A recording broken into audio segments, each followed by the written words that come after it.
Dr. Bhusri, founder of the Upper East Side Cardiology, and really talking to someone really deep within technology and helping really at the grassroots, both as a physician and also a technologist.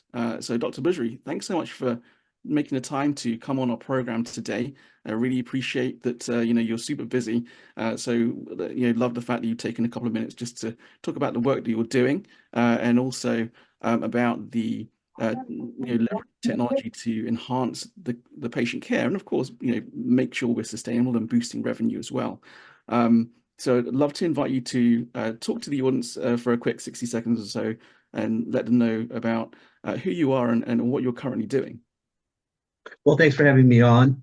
Well, I founded Upper East Side Cardiology more as a reboot to traditional healthcare, the traditional doctor-patient relationships, which really fell off the cliff in the early 2000s as big healthcare took over, and the way reimbursement models unfortunately caused the doctor-patient relationship to kind of fall through.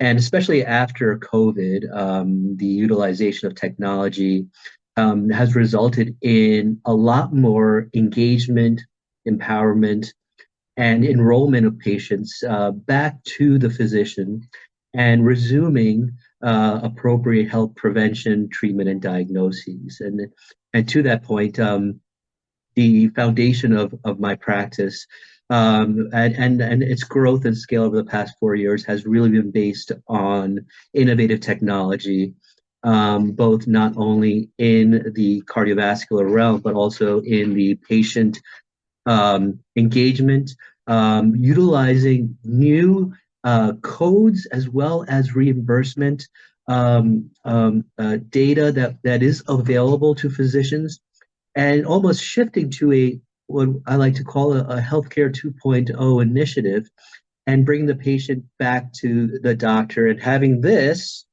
rather than the doctor being like this and talking like that the whole time. Mm-hmm.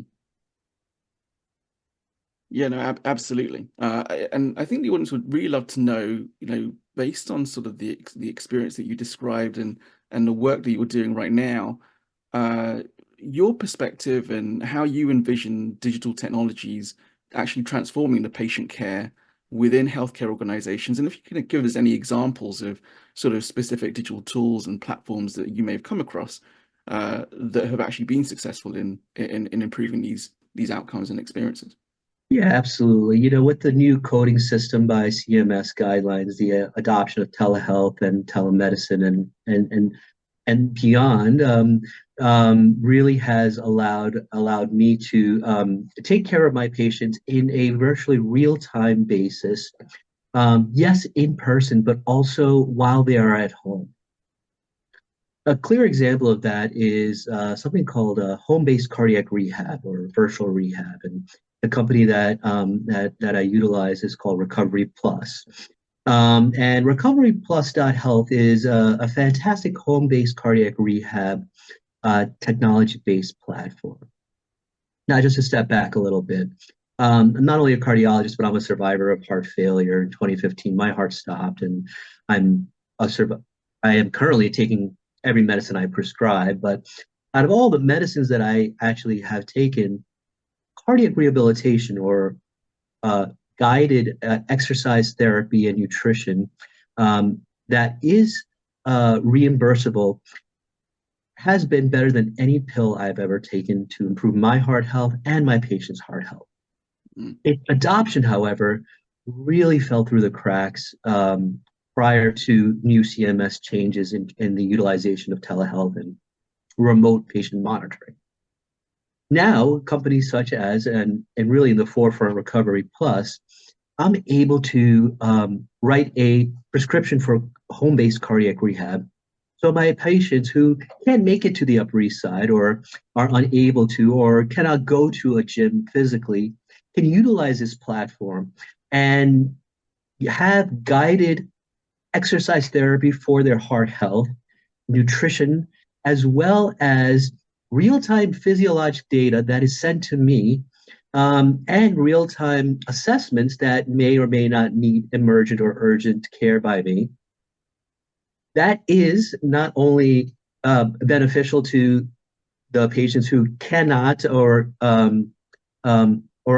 unable to come to the Upper East Side, allows us to interact with them in a real-time basis, have continual engagement so we don't lose the patients, prevent rehospitalizations. In fact, studies have shown a huge decline in rehospitalizations as it relates to heart failure.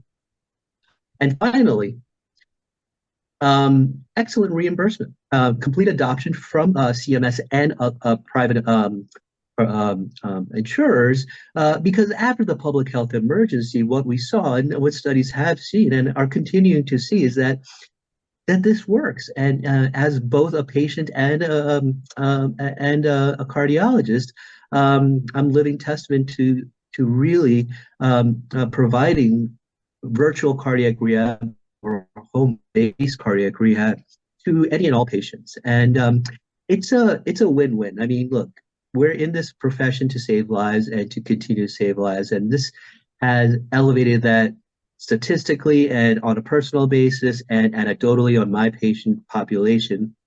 But it also allows a great stream of income, both because of the reimbursability of it in remote patient monitoring and physiological monitoring and monthly updates, and allows continuity of cardiovascular health and no dropout rates in the retention of patients. No, that's really, really fantastic. And I think you've been on one of the panels before at one of our previous programs with Recovery Plus, and really spoke to the audience about, that importance for the ongoing rehabilitation, when it comes to those who come through an episode like yourself. Thanks so much for sharing the story as well with us, and we're glad that you've been able to survive and be able to tell the tale and also really make a change, of course, within the ecosystem and with the work that you're doing, of course, as well. And I see Stan popping back on. I'm so sorry, we always seem to run out of time, but it's really wonderful to hear about the work you're doing and about the story of how you come to do what you're doing today, Dr. Bhusri. And we hope to have you back, of course, on the program again. And those of you in the audience, please do connect with Dr. Bhusri and find out more about the work that he's doing, both with Upper East Side Cardiology, of course, and as well as Recovery Plus as well, who I know are great partners for both Dr. Bhusri as well as HITLAB. Thank you. Thanks so much.